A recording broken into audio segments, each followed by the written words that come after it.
तो आज का ये वाला जो डेमो है, दिस इज बेस्ड ऑन लाल किताब। अभी तक लाल किताब में बहुत सारे कोर्सेज आपने मार्केट में देखे होंगे। ये बहुत सारी और पद्धतियां भी आप लोगों ने अभी तक देखी भी होंगी, सुनी भी होंगी या प्रैक्टिस भी कर रहे होंगे। लाल किताब में और बाकी पद्धतियों में मेजर जो डिफरेंस है या इन चीजों को इंट्रोड्यूस करने का रीजन क्या था, या इतनी सारी पद्धतियां क्यों चाहिए। पहले तो एक बेसिक चीज हमें अंडरस्टैंड करने की ये जरूरत है कि जब हम किसी भी पद्धति की बात करते हैं तो हर एक पद्धति वैदिक एस्ट्रोलॉजी से निकली है, क्योंकि वैदिक astrology mother of all sciences है। वैदिक एस्ट्रोलॉजी से ही कोई भी पद्धति निकली है, चाहे वो नाड़ी है, चाहे वो केपी है, चाहे वो लाल किताब है, चाहे कोई भी पद्धति हो, वो वैदिक एस्ट्रोलॉजी से ही निकली है। लेकिन वैदिक एस्ट्रोलॉजी की अगर हम बात करते हैं, वो इतना वास्ट सब्जेक्ट है, अगर आप 5 से 10 साल भी पढ़ेंगे तो उसके सब्जेक्ट कभी भी खत्म नहीं होंगे, इतने ज्यादा है। और एक लेंथी प्रोसेस है जिसमें आपको टाइम ज्यादा लगता है प्रिडिक्शन तक पहुंचने के लिए। जो प्रैक्टिस बहुत अच्छे से करते हैं या बहुत सालों से कर रहे हैं, वो भी बहुत सटीकता से उस पे भी प्रिडिक्शंस करते हैं, भविष्यवाणी उसकी भी बहुत अच्छी है। केपी एस्ट्रोलॉजी है, नाड़ी मेथड है। आप में से बहुत सारे लोगों ने नाड़ी मेरे से ही पढ़ा है, भृगुनंदी नाड़ी, उसमें भी एक्यूरेसी है। जब लाल किताब की हम बात करते हैं या लाल किताब का डिफरेंस हम देखते हैं किसी भी अदर साइंसेस से, तो एक मेजर डिफरेंस ये निकल के आता है कि लाल किताब में हमेशा मेष लग्न की कुंडली, यानी कि जो काल पुरुष की कुंडली है, उसी पर काम किया जाता है। यानी कि लाल किताब जो है वो राशियों पर इतना ज्यादा फोकस नहीं करती। ग्रहों का उच्च नीच होना भी हाउसेस के हिसाब से होता है। जैसे कि जो ग्रहों की नीच स्थान जो आपको बताए गए हैं, जैसे कि गुरु की 10 नंबर की राशि नीच है, तो लाल किताब के हिसाब से 10 नंबर हाउस में गुरु को नीच का माना जाएगा, इस तरीके से। तो लाल किताब मेजरली चीज क्या है, लाल किताब चलेगी 110% आपकी नैसर्गिक कुंडली पर, यानी कि जो कि काल पुरुष की कुंडली को हम मानकर चलते हैं। तो यहाँ पर कोई भी मैटर ये नहीं करता है कि आपका लगन कौन सा है या आपकी राशि कौन सी बनती है। यहाँ पर मेजरली क्या होगा, प्लैनेट जहाँ बैठेगा, जहां से संबंध बनाएगा, जिससे भी लाल किताब के रूल्स के अकॉर्डिंगली वहां पर आपको बैठे अपने रिजल्ट जरूर देगा।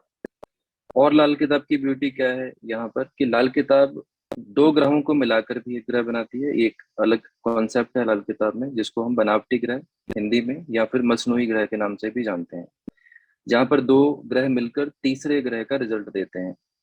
तो एक डिफरेंट एक एंगल है लाल किताब का इन चीजों को देखने का या समझने का।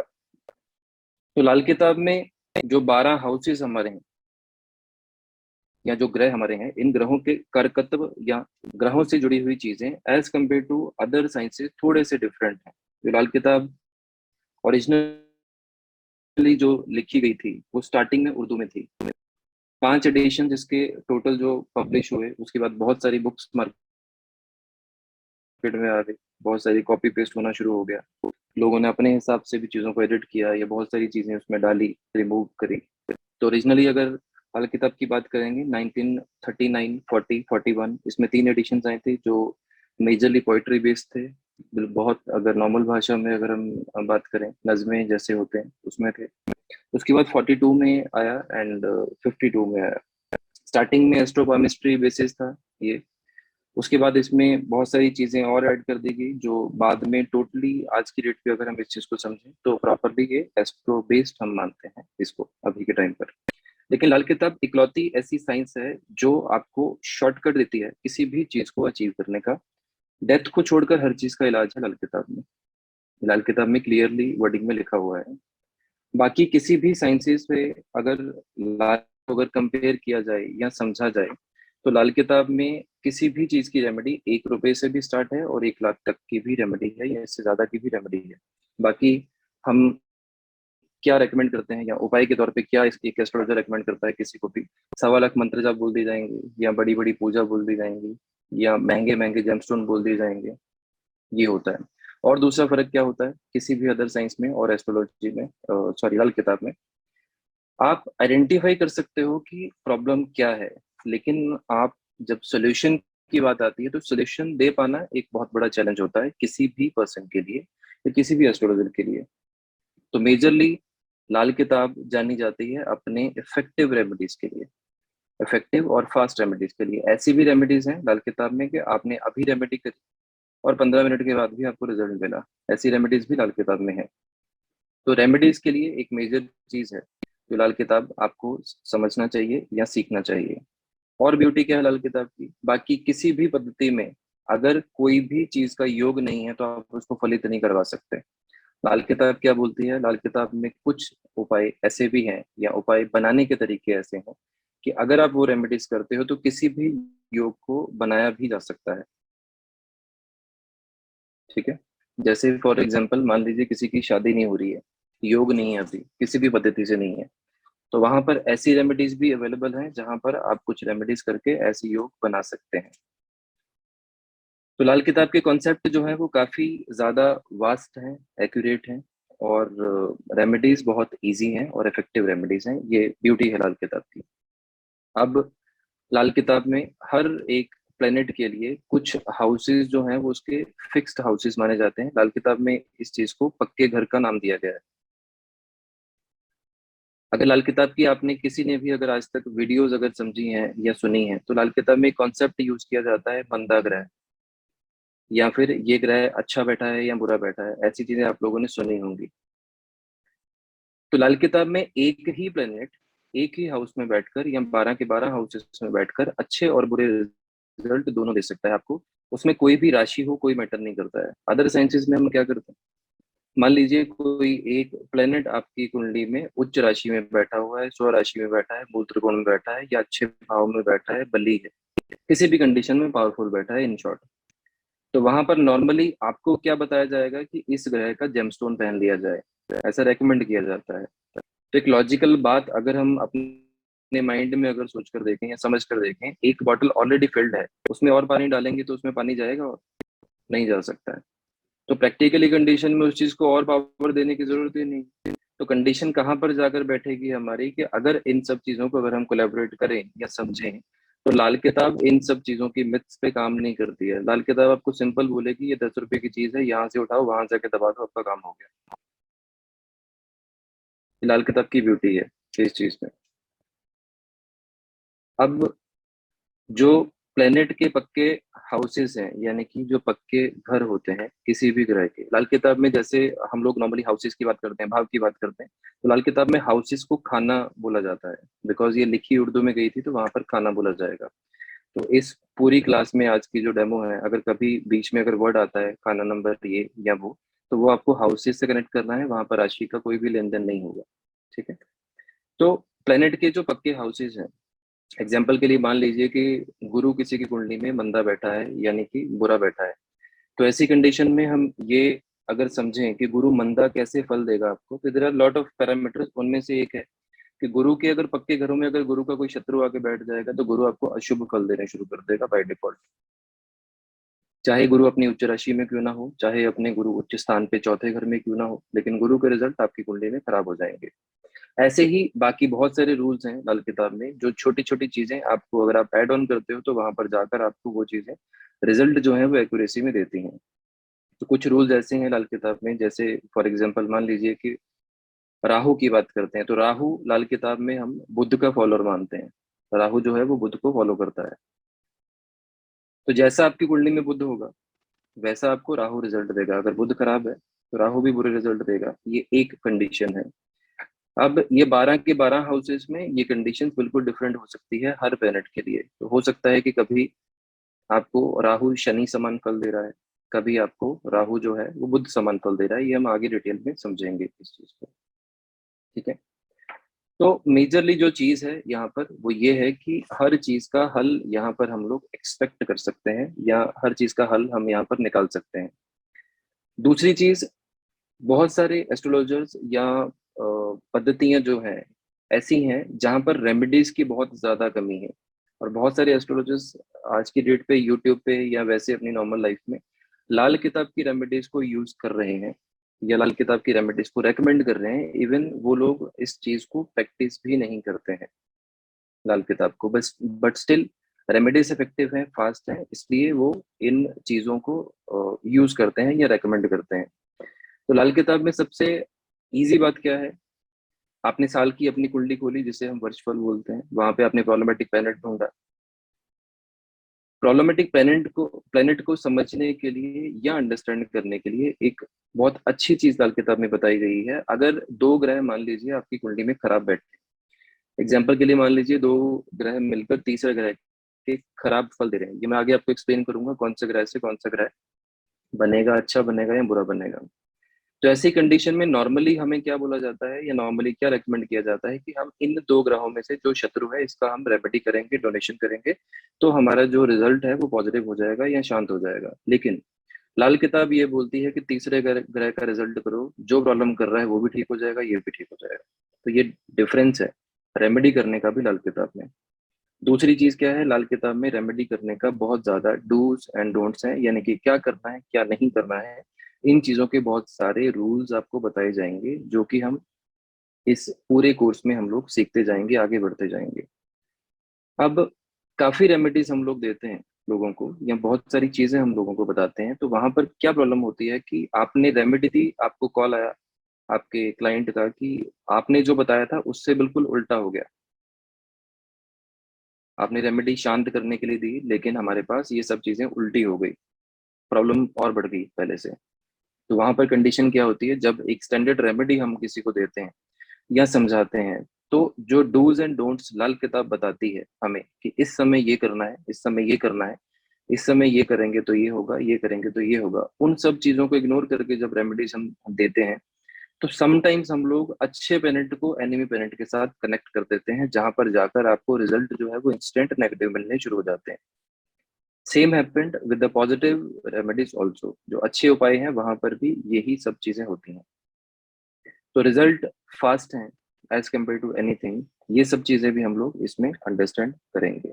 ठीक है, सभी ग्रहों के पक्के घर लिख सकते हैं आप लोग अभी? कौन सा ग्रह किस घर में पक्का होगा, यानी कि किसके लिए कौन सा घर बेस्ट है, अच्छा है। उससे पहले कुंडली को अंडरस्टैंड कर लेते हैं, कुंडली क्या है। आप में से कोई ऐसे भी हैं जिनको एस्ट्रोलॉजी बिल्कुल नहीं आती या पहले कभी कोई कोर्स नहीं किया कहीं से भी?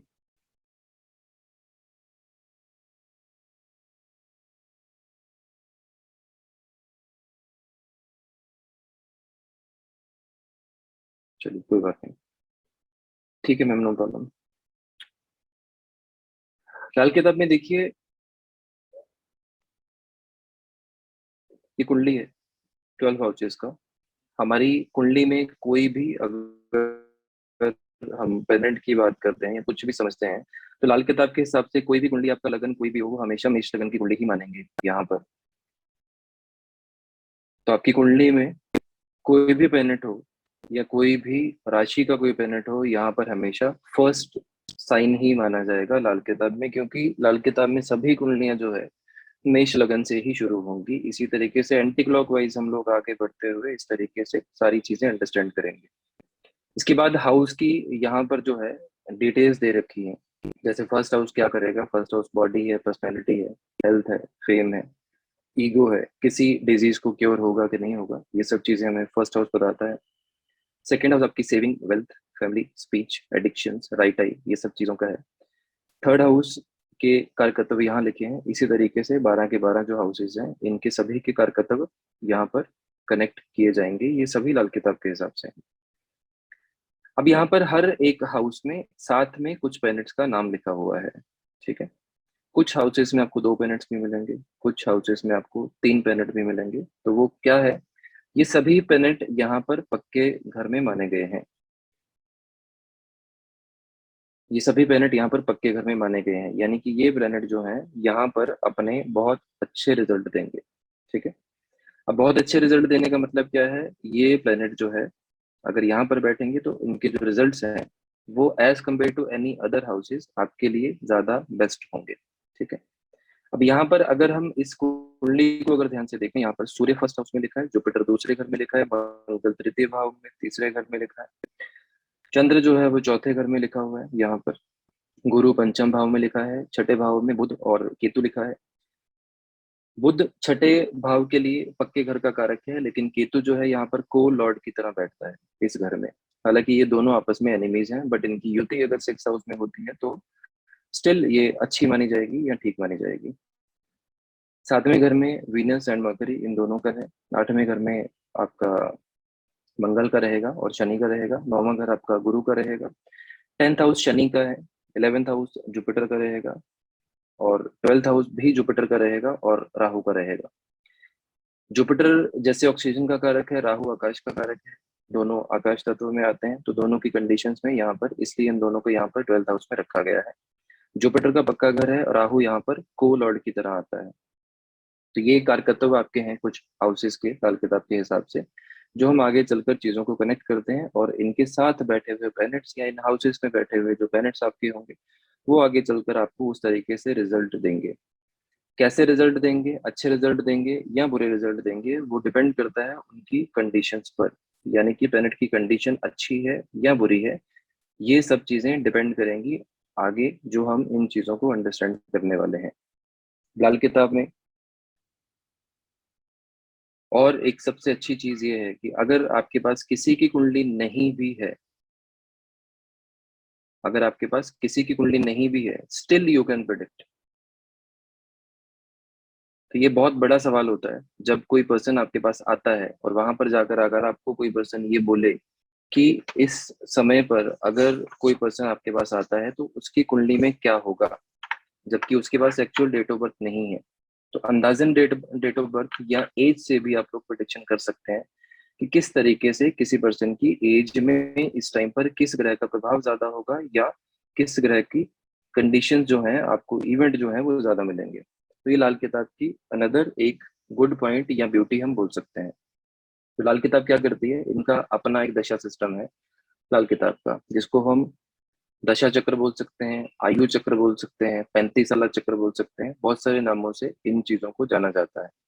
तो यूजुअली ये 3 चक्र ऐसे रहते हैं हमारी लाइफ में। तो आज की एज के अकॉर्डिंगली खैर सेकेंड या थर्ड के स्टार्ट होते ही लाइफ ऑलमोस्ट खत्म हो जाती है, बट 3 चक्र ऐसे होते हैं।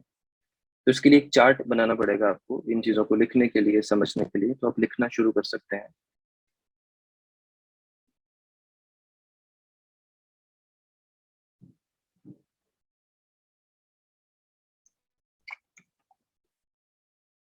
35 साला आयु चक्र, इसको आप नाम दे सकते हैं। उसमें सबसे पहली चीज क्या है, प्लैनेट्स के नाम लिख देंगे। शनि, राहु, केतु, गुरु, सूर्य, चंद्र, शुक्र, मंगल और बुध।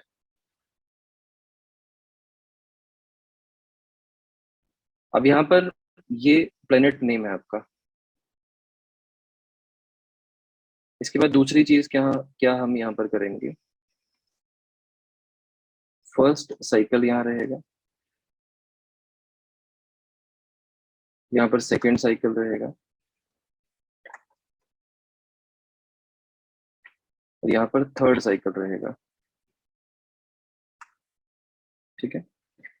शनि की जो एज है, यानी कि शनि जिस समय इस साइकिल में आपके लिए काम करेंगे वो 1 से 6 साल की रहेगी। शनि के बाद दूसरे ग्रह राहु है जो 7 से 12 साल के लिए रहेंगे। केतु 13 से 15 साल के लिए रहेंगे। गुरु 16 से 21 साल के लिए रहेंगे। देन आफ्टर 22 से 23 साल तक सूर्य रहेंगे। चंद्र 24वें साल रहेंगे। 25 से 27 साल तक शुक्र रहेंगे। मंगल 28 से लेकर 33 साल तक रहेंगे और बुध 34 से 35 साल तक रहेंगे। ये फर्स्ट साइकिल के ईयर्स हैं जहां पर ये प्लेनेट आपको रिजल्ट देंगे। तो आपके पास कुंडली है नहीं है कोई मैटर नहीं करता, लेकिन 35 साल जो चक्र है, ये जो सिस्टम है, ये आपको एज इट इज रिजल्ट देगा। दूसरी कंडीशन में दूसरा साइकिल जैसे ही स्टार्ट होता है तो यहाँ पर दूसरा साइकिल 36 साल से शुरू होगा, जो 36 से 41 साल तक रहेगा शनि का। 42 से लेकर 47 तक राहु का रहेगा। देन 48 से लेकर 50 तक आपके लिए केतु एक्टिवेट रहेंगे। 51 से 56 आपके लिए गुरु रहेंगे। 57 से लेकर 58 तक आपके लिए सूर्य रहेंगे। 59th ईयर आपके लिए चंद्र का रहेगा। 60 से 62 साल आपके लिए शुक्र का रहेगा। 63 टू 68 आपके लिए मंगल रहेंगे। एंड आफ्टर दैट 69 से लेकर 70 तक आपके लिए बुध रहेंगे। ये सेकेंड साइकिल रहेगा आपके लिए, जो 35 साल के बाद दूसरा स्टार्ट होगा, यहाँ से 36वें साल से। तीसरा साइकिल जो आपका रहेगा ये 71 टू 75 के बीच में शुरू होगा, फर्स्ट सैटर्न के लिए। देन आफ्टर 76 से लेकर 82 तक रहेगा दूसरे के लिए। देन आफ्टर 83 से लेकर 85 तक रहेगा। देन आफ्टर 86 से लेकर 91 तक रहेगा।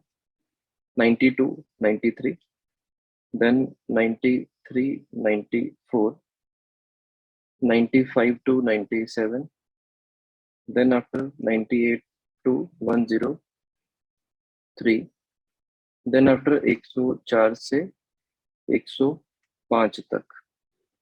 तो ये आपके फिक्स्ड साइकिल रहेंगे जो प्लेनेट के अकॉर्डिंगली आपको रिजल्ट देंगे। तो यहाँ पर कोई मैटर नहीं करता कि आपके हाथ में कुंडली है नहीं है, स्टिल आपको ये प्लेनेट अपनी इस एज में रिजल्ट देंगे ही देंगे।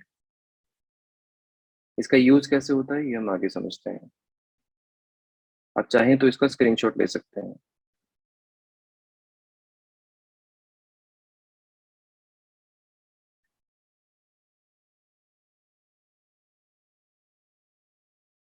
चाहें तो इसका स्क्रीनशॉट ले सकते हैं।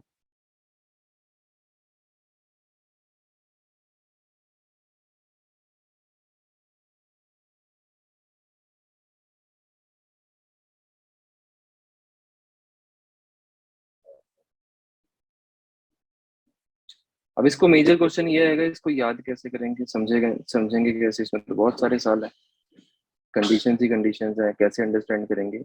अगर आपके माइंड में फर्स्ट अगर साइकिल अगर आपके दिमाग में अगर बैठ गया सालों का, तो उसके बाद जो सेकंड एंड थर्ड है उसके हिसाब से चलेगा, उतने साल ही प्लस करने हैं। इसकी एक प्रॉपर चार्ट है, वो आपके साथ शेयर हो जाएगी, जिसके अकॉर्डिंगली ये प्लेनेट आपको रिजल्ट जो है अपने अकॉर्डिंगली बता देंगे।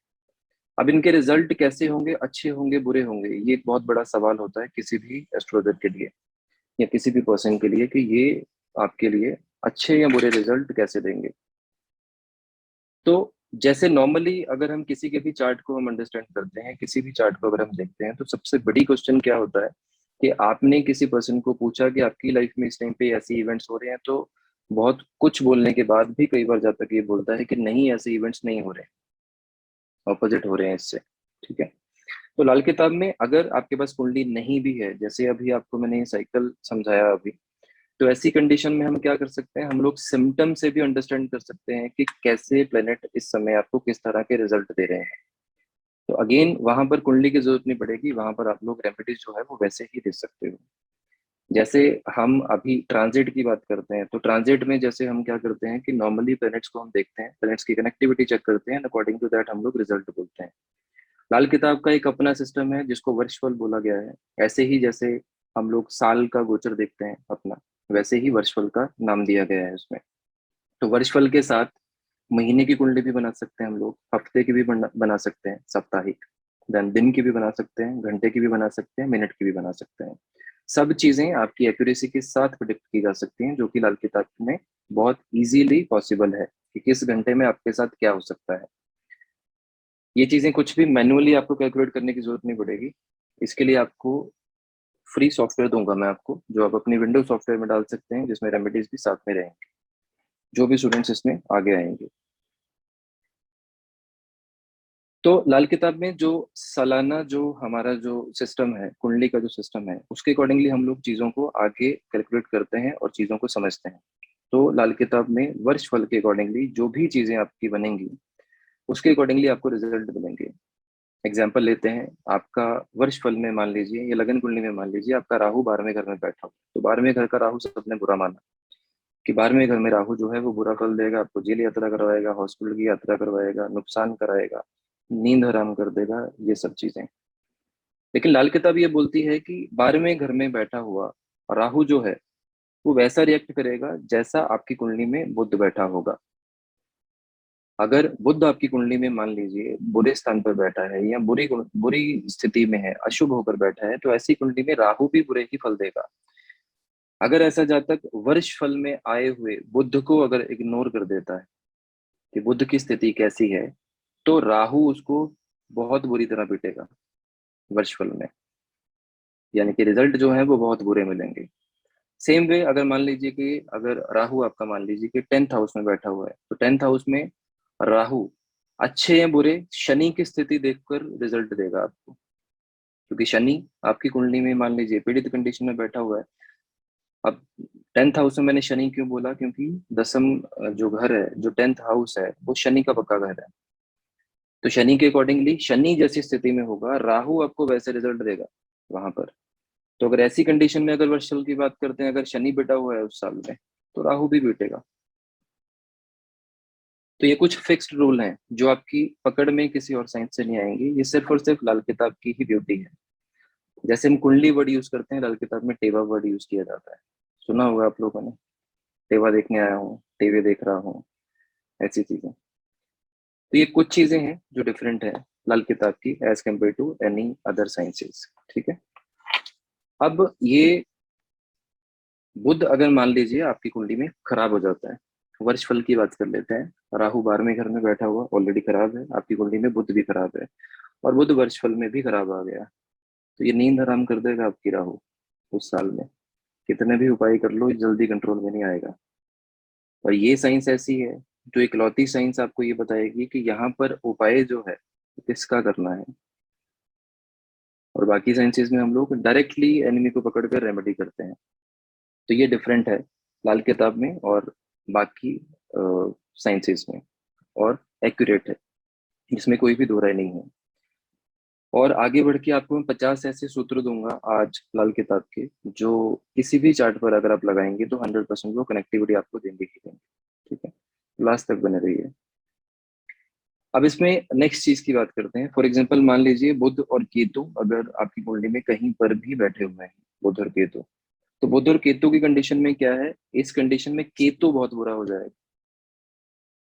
इस कंडीशन में केतु जो है वो बहुत बुरे रिजल्ट देगा। लेकिन एक घर ऐसा है 6th हाउस, अगर वहां पर अगर ये बैठ बैठ जाते हैं दोनों, तो ऐसी कंडीशन में ये प्लैनेट्स जो हैं दोनों वो अच्छे रिजल्ट दे सकते हैं, but not very much good in 6th house, because आपस में एनिमीज ही है, बिकॉज आपस में ये दोनों एनिमीज हैं।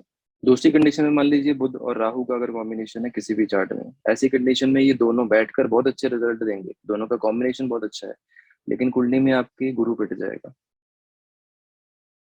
बृहस्पति पिट जाएगा आपकी कुंडली में।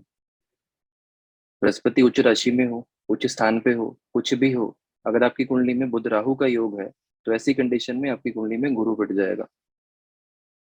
और क्या होगा उससे, गुरु के जो पक्के घर हैं, जो 2, 5, 9, 11, 12 घर आपको बताए हैं अभी चार्ट में, वहां पर जाकर इन घरों के फलों को डिस्टर्ब कर देगा। और 2 घर ऐसे होंगे इनमें से जो बिल्कुल डिस्टर्ब रिजल्ट देंगे आपको। ये एक कॉम्बिनेशन की बात है। अब यहाँ पर बाकी साइंसेस में कहीं पे भी आपको गुरु का कोई जिक्र नहीं मिला। आपकी नजर में क्या आया यहाँ पर, बुध और राहु। तो यहाँ पर क्या करोगे, अब रिजल्ट क्या करोगे, रिजल्ट एक्सपेक्ट करोगे अब राहु बुध को खराब कर रहा है, यहाँ पे राहु के कॉम्बिनेशन पे हमने रेमेडी करनी है। नहीं, लाल किताब बोलती है यहाँ पे गुरु की रेमेडी करो तो राहु अपने आप ठीक हो जाएगा। लाल किताब यहाँ पे ये कहती है कि राहु का रेमेडी नहीं करना है आपको, राहु और बुध तो बैठे अच्छे रिजल्ट दे ही रहे हैं आपको। किसको पकड़ना है यहाँ पर, पकड़ने वाला ग्रह यहाँ पर कौन है, गुरु। गुरु की रेमेडीज करोगे तो रिजल्ट मिलेंगे। क्या कर सकते हैं, गुरु की चीजें मंदिर में दान करेंगे, जैसे चने की दाल, तो गुरु अच्छा हो जाएगा। गुरु अच्छा होगा तो राहु अपने आप अच्छा हो जाएगा। सेम कंडीशन में अगर मान लीजिए कि राहु आपका बुरा बैठा है, शनि वर्षफल में आकर पिट गया, या बुध वर्षफल में आके पिट गया, तो एनिमी की करेंगे, जो थर्ड प्लेनेट आपका खराब होगा उसकी रेमेडी करेंगे, बुध को अच्छा करेंगे, राहु अपने आप अच्छा हो जाएगा। ठीक है, जो नजरिया आपको कोई और साइंस नहीं देगी वो आपको लाल किताब देगी, which is a very unique and good part.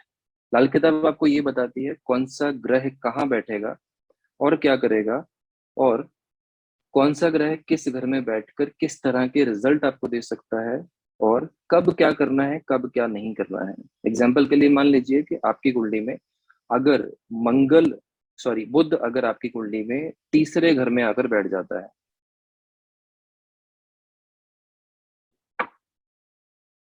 अगर आपकी कुंडली में बुध अगर मान लीजिए तीसरे घर में आके बैठ जाता है, आपकी कुंडली में मंगल जिस मर्जी राशि का हो, जिस मर्जी स्थान पे जाके बैठा हो, मंगल खराब रिजल्ट ही देगा आपको। मंगल आपका ऑटोमेटिकली खराब हो जाएगा।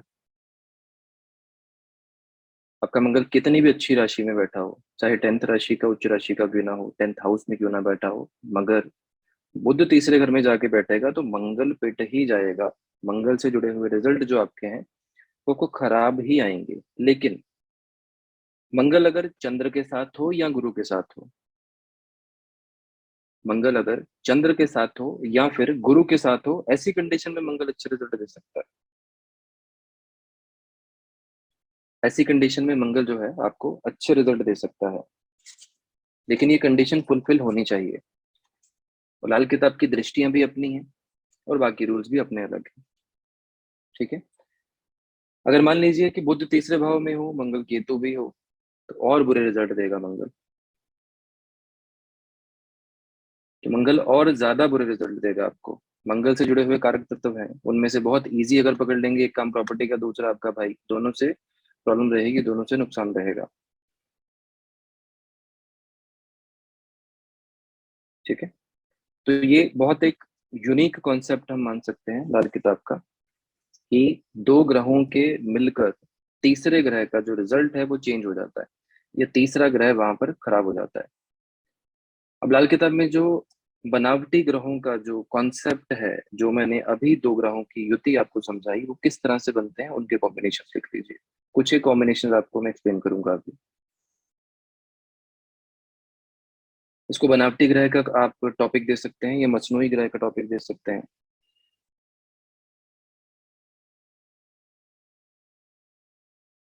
बुध शुक्र अगर इकट्ठे होंगे, बुध शुक्र अगर इकट्ठे होंगे तो ये सूर्य का काम देंगे।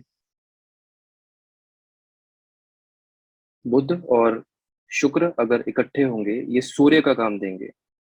गुरु सूर्य अगर इकट्ठे होंगे, गुरु और सूर्य अगर इकट्ठे होंगे तो ये दोनों आपको चंद्र का काम देंगे।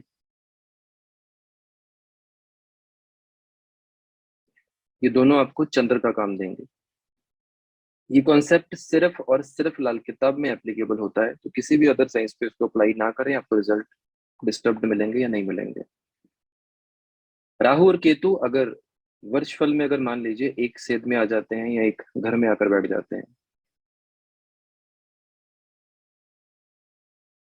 आर्ट मसनूई का मतलब आर्टिफिशियल प्लैनेट्स होते हैं, बनावटी ग्रह। वर्षफल में अगर मान लीजिए कि राहु केतु एक घर में आकर बैठ जाते हैं, लाल किताब में, लाल किताब में ही वर्षफल में एक घर में आकर बैठ सकते हैं, बाकी किसी और साइंस में नहीं बैठ सकते। एक घर में राहु और केतु बिकॉज 170 एक्सिस में होते हैं, तो यहाँ पर उच्च का शुक्र बनाते हैं। यहाँ पर ये उच्च का शुक्र बनाएंगे। सूर्य बुध अगर इकट्ठे होंगे, सूर्य बुध अगर इकट्ठे होंगे तो ऐसी कंडीशन में ये दोनों मिलकर आपके लिए मंगल नेक बनाएंगे। नेक का मतलब अच्छा और उच्च, अच्छा और उच्च। सूर्य शनि अगर इकट्ठे होंगे आपकी कुंडली में या वर्षफल में तो ये मंगल बद बनाएंगे। बद का मतलब है नीच का मंगल, बुरा मंगल। हाल किताब में नीच के लिए वर्ड जो है वो बद वर्ड यूज किया गया है, मतलब नीच का। गुरु और राहु अगर इकट्ठे होते हैं तो ऐसी कंडीशन में बुध बनेगा। गुरु और राहु अगर इकट्ठे होते हैं तो ऐसी कंडीशन में बुध बनेगा। गुरु शुक्र अगर इकट्ठे होंगे तो शनि बनेगा। गुरु शुक्र अगर इकट्ठे होंगे तो शनि बनेगा, और ये केतु जैसा काम देगा।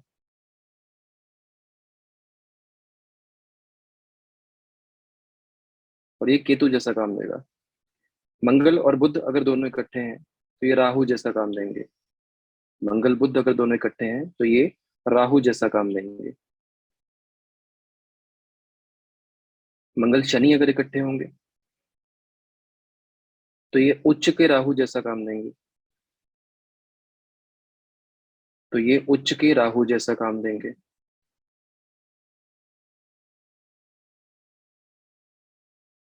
शुक्र शनि इकट्ठे होंगे तो उच्च का केतु बनाएंगे। शुक्र शनि इकट्ठे होंगे तो उच्च का केतु बनाएंगे। शनि चंद्र इकट्ठे होंगे तो चंद्र नीच का हो जाएगा।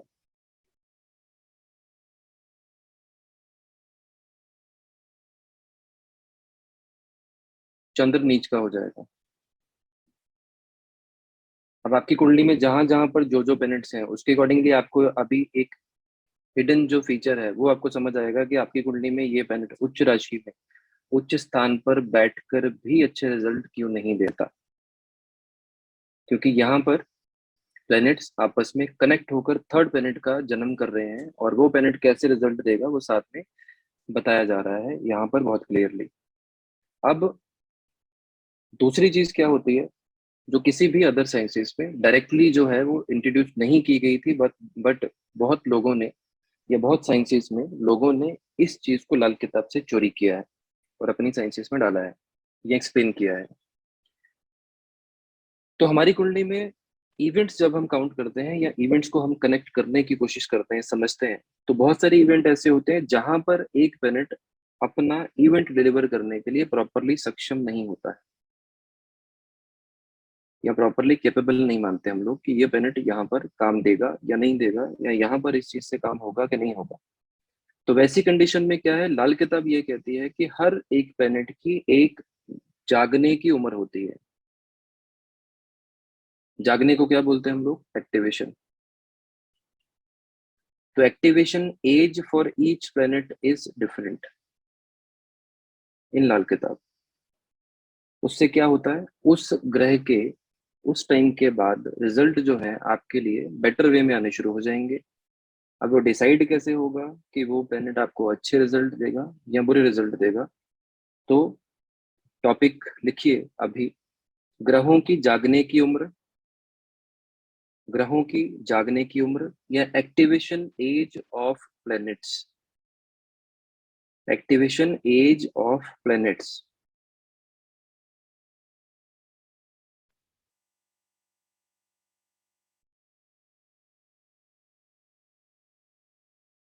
एक्टिवेशन एज ऑफ प्लैनेट्स में सबसे पहले लाल किताब गुरु से चलती है, बृहस्पति से चलती है।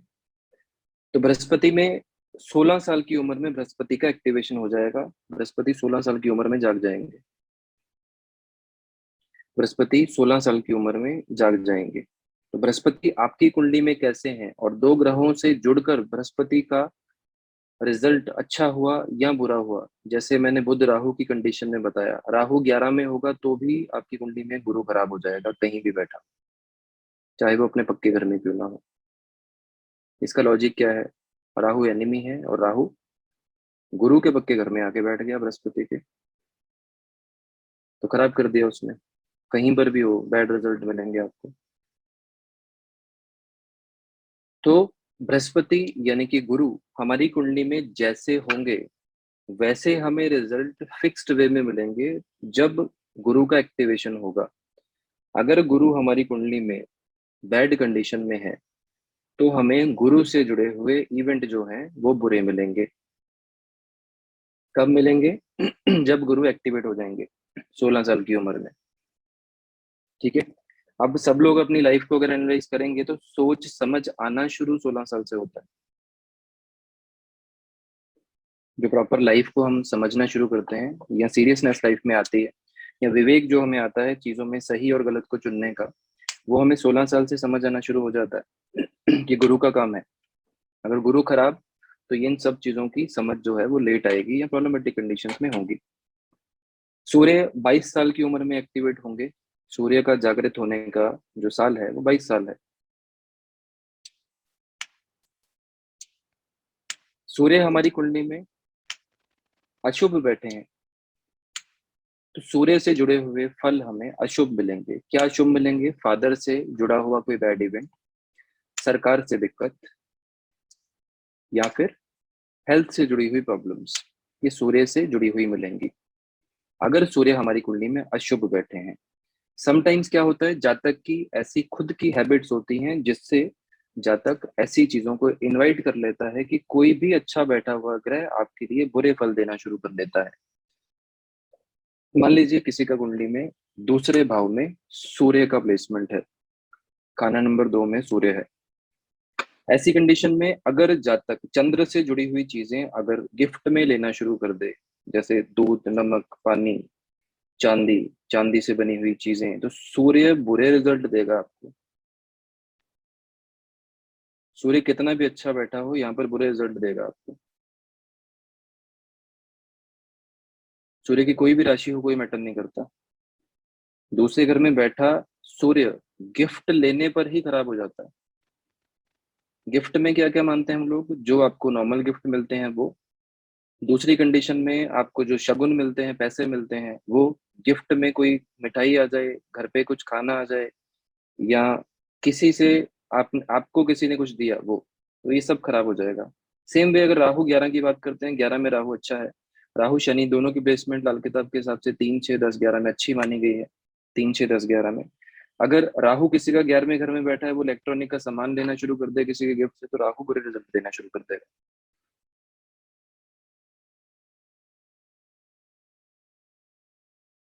तो राहु बुरे रिजल्ट देने शुरू कर देगा। राहु को 11वें घर में अच्छा माना गया, इवन हर पेरेंट को अच्छा माना गया, लेकिन कुछ कंडीशंस हैं जो लाल किताब ही बताती है, बाकी और कोई पद्धति नहीं बताएगी आपको। चौथे घर में अगर मान लीजिए आपका राहु बैठा है, आपने छत का काम करा लिया, अपने घर का टॉयलेट रिपेयर करा ली, राहु खराब हो जाएगा आपका।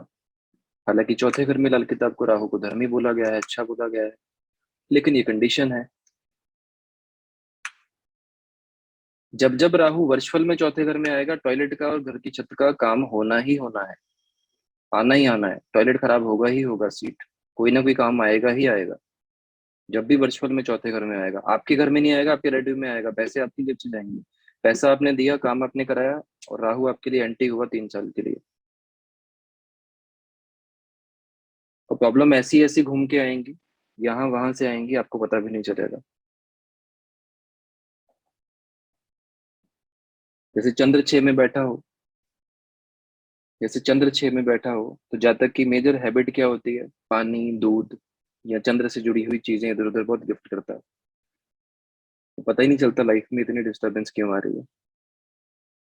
गुरु साथ में बैठा हो, 7th में बैठा हो, धर्म कर्म की बड़ी आदत होती है, पूजा की बड़ी हैबिट होती है, कपड़े दान करने की बड़ी हैबिट होती है। जैसे जैसे काम करता जाएगा, लाइफ में विनाश आता जाएगा, प्रॉब्लम्स आती जाएंगी। कितने भी उपाय कर ले, ये समझ नहीं आएगा यहाँ पर बैठकर कि ये इस चीज को काम करना है, इसको पकड़ना है कि नहीं पकड़ना है। तो ये ब्यूटी किस चीज की है, ये सिर्फ लाल किताब ही बताएगी आपको, क्या करना है क्या नहीं करना है, कौन सा ग्रह कहाँ पर बैठकर क्या करेगा, इसके रिजल्ट क्या है और इसके उपाय क्या है। और ये चीजें हमेशा हाइड रखी जाती हैं आपसे क्लासेस में। क्यों रखी जाती हैं? क्योंकि आप उनसे ऊपर निकल जाओगे, उनकी दुकान बंद हो जाएगी। नेक्स्ट लिखिए, चंद्र 24 साल में एक्टिवेट होंगे। चंद्र 24 साल में एक्टिवेट होंगे। 24वें साल में मदर से जुड़े हुए इवेंट्स आएंगे। चंद्र बुरा तो मदर से जुड़े हुए बुरे इवेंट आएंगे। चंद्र अच्छा तो अच्छे इवेंट आएंगे। इसमें दिमागी हालत भी हम कंसिडर करेंगे। यानी कि चंद्र जो है हमारे विचारों का मालिक है, इसलिए हम इसको भी कंसिडर करेंगे। गौतम सर, फीस भी बताता हूँ, थोड़ी देर वेट कर लो।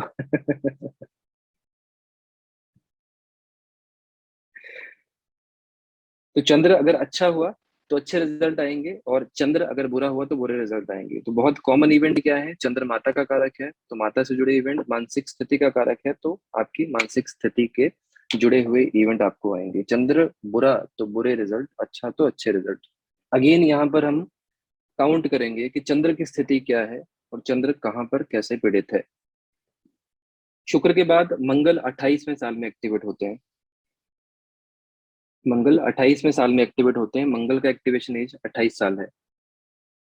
28वें साल में मंगल से जुड़े हुए इवेंट प्रॉपर्टी और भाई से होंगे। प्रॉपर्टी और भाई से होंगे। अगर मंगल बद है आपकी कुंडली में, यानी कि मंगल बुरा है आपकी कुंडली में, तो ऐसी कंडीशन में प्रॉपर्टी से जुड़ा हुआ विवाद, भाई से जुड़ा हुआ नेगेटिव इवेंट्स या कलेश,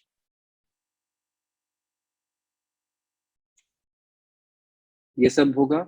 अगर मंगल नेक है, अच्छा है, तो ये इवेंट्स आपके लिए अच्छे होंगे।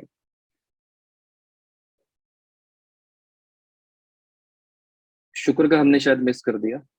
अनूप जी ने भी मैसेज किया है। शुक्र का लिखिए 25वें साल में होंगे।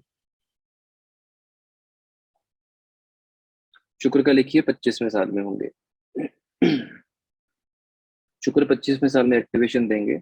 वाइफ से जुड़ा हुआ इवेंट और खुशियों से जुड़ा हुआ इवेंट होगा, अगर अच्छा इवेंट होगा, अगर शुक्र हमारी कुंडली में अच्छे हैं। अगर बुरे हैं तो इन दोनों से जुड़े हुए बैड इवेंट्स आएंगे।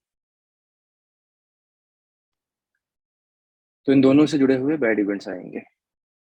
बुध 34वें साल में एक्टिवेट होंगे। बुध का जागने का जो समय है वो 34वां साल है।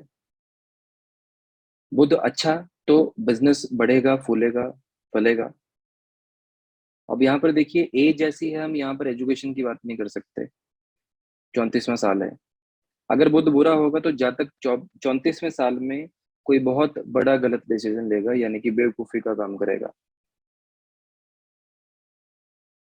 यानी कि बेवकूफी का काम करेगा, बड़ा इवेंट होगा कोई नुकसान वाला। ठीक है, बड़ी गलती करेगा। शनि 36वें साल में एक्टिवेट होंगे। शनि 36वें साल में एक्टिवेट होंगे।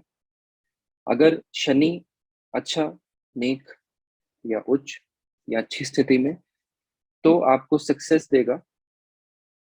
सक्सेस देगा, अपना बिजनेस देगा, अपना बिजनेस देगा, मकान देगा। बुरा होगा तो फर्श पर ले आएगा, अर्श से फर्श पर ले आएगा।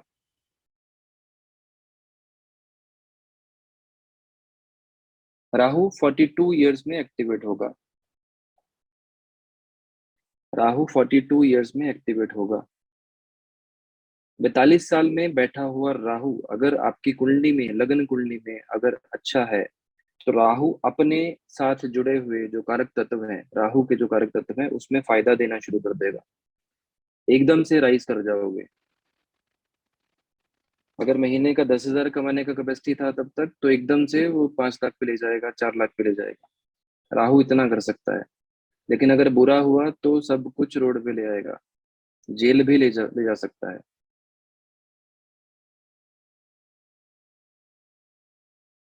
48 ईयर्स में केतु का एक्टिवेशन होता है। 48 साल में केतु का एक्टिवेशन है।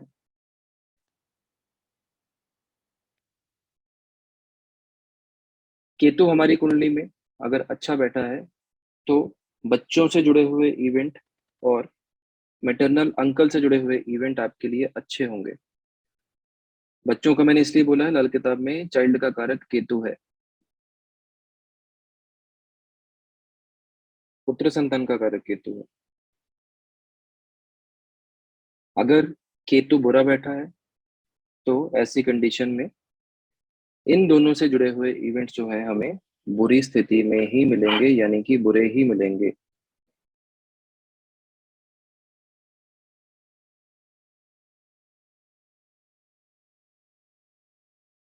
ठीक है, ये एक्टिवेशन एज ऑफ प्लैनेट्स है। इससे हमें क्या पता चलता है, क्या हम अंडरस्टैंड करेंगे कि कौन सा ग्रह किस टाइम पे एक्टिवेटेड है, कौन सा ग्रह हमें किस टाइम पर इवेंट दे सकता है। 34वें साल में आपकी कोई भी दशा चल रही हो, कोई भी गोचर चल रहा हो, बुध अपना काम करेगा ही करेगा। बुध अपना काम करेगा ही करेगा। 90% लोग बिजनेस में 34वें साल में आते हैं अपनी एज में। ठीक है, अर्लियर जब ज्योतिष लिखा गया था, उस टाइम पर 24वें साल में एवरेजली 80% लोगों की शादी होती थी, या 24 तक हो जाती थी, और 22वें साल तक गवर्नमेंट जॉब लग जाती थी। सभी पेरेंट्स को अगर आप कनेक्ट करोगे उनके इवेंट्स के अकॉर्डिंगली, या जो जो चीजें हम करते हैं, जैसे 36वें साल में शनि का बताया, उसमें मकान भी लिखा है, सक्सेस भी लिखी है, अपना व्यापार भी लिखा है, सब कुछ लिखा है। अगर अच्छा होगा तो इसी टाइम पर जातक अपना घर खरीदने के बारे में भी सोचता है। 34वें साल में जातक अपना व्यापार, बिजनेस शुरू करने के बारे में सोचता है। और सेम शुक्र की एज में ही शादी के बारे में सोचा जाता है। तो ये प्लैनेट जो है अपनी एक्टिवेशन के साथ जो आपको रिजल्ट देंगे, वो अकॉर्डिंग टू दैट देंगे। तो ये बहुत इंपॉर्टेंट चीज है, जो कुंडली ना होने के बावजूद भी आप प्रिडिक्शन में ला सकते हो। एक 35 साल चक्र, आयु चक्र, और दूसरा ये प्लैनेट्स की एक्टिवेशन एज, यानी कि प्लैनेट आपको रिजल्ट देने के लिए कितना सक्षम है, इस चीज के अकॉर्डिंगली हम लोग यहाँ पर आइडिया ले सकते हैं। ठीक है, तो ये तो हुआ अभी तक जो हमने लाल किताब के कुछ चीजों को अंडरस्टैंड किया। जो काफी इम्पोर्टेंट चीजें हैं लाल किताब में अभी तक जो हम समझे। अब सीधी बात करेंगे, यानी कि कौन से कॉम्बिनेशंस या कौन से ट्रांजिट्स और कौन से फॉर्मूलाज राइट अवे लगेंगे। तो ये जो सूत्र अभी मैं आपको बताने वाला हूँ, ये सभी के सभी सूत्र जो हैं वो स्नैपशॉट्स होंगे। स्नैपशॉट का मतलब क्या है? राइट अवे आपको कुछ नहीं देखना है, कहाँ कौन है, कौन सी राशि में है, किस तरह का है, प्लेनेट देखो, प्रोडिक्शन करो, सीधा। ऑल विद द लाल किताब ओनली। ठीक है। रिक्वेस्ट करूंगा उन लोगों से जो दीवार की तरफ मुंह करके बैठे हैं, यानी कि कैमरा बंद करके बैठे हैं, कैमरा ऑन कर लें प्लीज। तो पता है कैसा फील होता है जब कैमरा बंद करके आप आते हैं क्लास में? किसी की शादी में जाओ, दो लोग होते हैं ना, एक जीजा और एक फूफा, मुंह फुला के बैठे होते हैं साइड पे, एक टेबल लेके। हमें बोलना ही नहीं है किसी से कुछ भी। Don't mind. अच्छा, प्लीज रीनेम के नाम से किसने ज्वाइन किया? प्लीज रीनेम के नाम से किसने ज्वाइन किया है?